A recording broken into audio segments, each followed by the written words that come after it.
আজকে কাশ্মীরে কিভাবে কাশ্মীরি পণ্ডিতদের উপর তাদেরকে হত্যা করা হয়েছে, গণধর্ষণ করা হয়েছে, হত্যা করা হয়েছে, তাদের অপরাধ কি ছিল? তারা শিক্ষিত, তারা হিন্দু, এটা তো কারো অপরাধ হতে পারে না।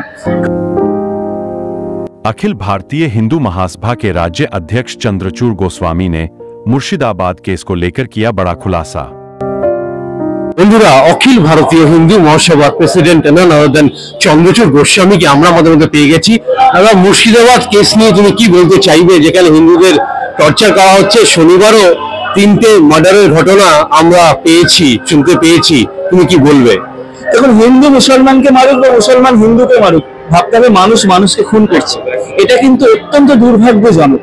এবং দ্বিতীয় কথা হচ্ছে, আপনারা হয়তো জানেন, বাংলাদেশে যখন হিন্দুদের উপর অত্যন্ত টর্চার হচ্ছিল, আমি ডক্টর চন্দ্রচূড় গোস্বামী দায়িত্ব নিয়ে বলছি, আমরা আমাদের অখিল ভারত হিন্দু মহাসভার পক্ষ থেকে যে অবস্থান নিয়েছিলাম, ততটা কড়া অবস্থান কিন্তু অনেকেই নিতে পারেনি। আমরা এই প্রথম ডাক দিয়েছি যে সমস্ত বাংলাদেশিদেরকে, যতক্ষণ না এই অত্যাচার বন্ধ হচ্ছে, সমস্ত বাংলাদেশি, অবশ্যই মুসলমান, কারণ অত্যাচার তারাই করছে, হিন্দুরা করছে না, তো সেই জায়গাটাতে সমস্ত মুসলমান, যতক্ষণ না আমাদের হিন্দুদের উপর টর্চার বন্ধ হচ্ছে, সম্পূর্ণভাবে তাদের যেন কোনো রকম ভারতবর্ষে, পশ্চিমবঙ্গে হোটেলে থাকতে না দেওয়া হয়, খেতে না দেওয়া হয়, জিনিস যাতে বিক্রি না করা হয়, এবং ভিসা পাসপোর্ট তো কোনো প্রশ্নই উঠছে না। কিন্তু দুর্ভাগ্যের সাথে বলছি, আজকেই বাংলাদেশ থেকে বেশ কিছু আমার সনাতনী বন্ধু ফোন করেছিল। এখন এই যে সমস্যাটা হয়েছে না, হিন্দুরাও ভিসা পাসপোর্ট পাচ্ছে না, এই ব্যাপারেও আমরা আগামী দিনে অবশ্যই চাই যে এই ব্যাপারে আমাদের বক্তব্য অবশ্যই থাকবে। হিন্দুরা তো অত্যাচারিত। এবং পশ্চিমবঙ্গের ক্ষেত্রে আপনি মুর্শিদাবাদের যে কথাটা বললেন, দেখুন, an eye for an eye policy ultimately makes the whole world blind.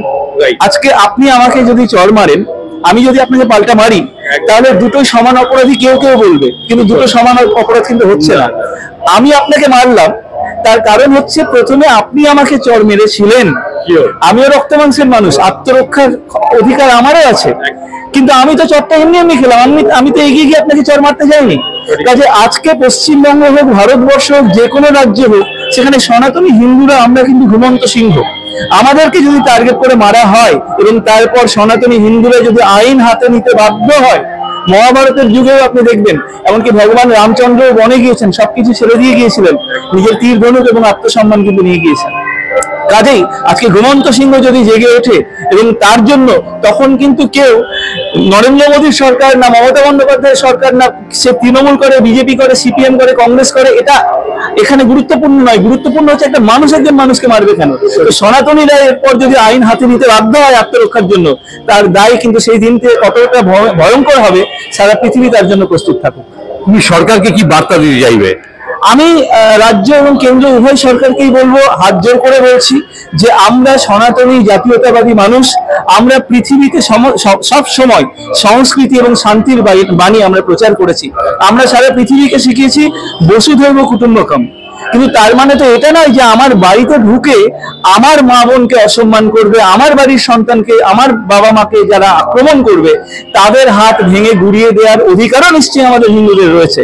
কাজেই অবশ্যই সারা পৃথিবী, এবং সরকার তো মানুষের ভোটে নির্বাচিত হয়, তো জনাদেশ জনসমর্থন যতক্ষণ রয়েছে, সরকার আমাদের প্রোটেকশনের জন্য দায়বদ্ধ, সেটা কেন্দ্র সরকারও রাজ্য সরকারও। আমার তো মনে হয় যে সরকারের কাজ, দায়িত্ব সরকার পালন করুক, কিন্তু সময় এসছে সনাতনী হিন্দুদের একত্রিত হওয়ার। এরপরে আমাদের উপর আর একটি আক্রমণ যদি হয়, তাহলে যতক্ষণ না আমরা তার পাল্টা 10টা আক্রমণ করছি, অবশ্যই আত্মরক্ষার জন্য, আমরা কখনো কোনোদিন কারোর গায়ে হাত দিই না আগের থেকে। আজকে কাশ্মীরে কিভাবে কাশ্মীরি পণ্ডিতদের উপর তাদেরকে হত্যা করা হয়েছে, গণধর্ষণ করা হয়েছে, হত্যা করা হয়েছে, তাদের অপরাধ কি ছিল? তারা শিক্ষিত, তারা হিন্দু, এটা তো কারোর অপরাধ হতে পারে না। কাজেই খুব সাবধান। আমরা সবসময় বলেছি যে মহাভারতের যুদ্ধেও কিন্তু আমরা দেখেছি যে যখন পাণ্ডবদের উপর অত্যাচার হচ্ছে, শুধুমাত্র দুর্যোধন বা শকুনি বা দুঃশাসন কিন্তু করেনি, যারা জ্ঞানী মানুষ, শক্তিশালী মানুষ, যেমন ভীষ্ম, দ্রোণ, কৃপাচার্য, কর্ণ, তারা তো সত্যের ডেফিনেশনটা জানতেন। তারা যদি রুখে দাঁড়াতেন, তাহলে এই অপরাধও হতো না, এই যুদ্ধটাও হতো না। কাজেই এখন সময় এসছে সমস্ত মানুষের, আপনি জাতি ধর্ম বর্ণ নির্বিশেষে সনাতনীদের উপর যদি আক্রমণ হয়, এটা কিন্তু আপনার আত্মসম্মানের, স্বাভিমানের লড়াই, আপনার রুখে দাঁড়ানো এবং হিন্দু মহাসভার পাশে দাঁড়িয়ে আমাদেরকে সমর্থন করা আপনার নৈতিক কর্তব্য। দাদা, আমাদের সাথে কথা বলার জন্য অসংখ্য ধন্যবাদ। আপনাদেরকে অনেক ধন্যবাদ।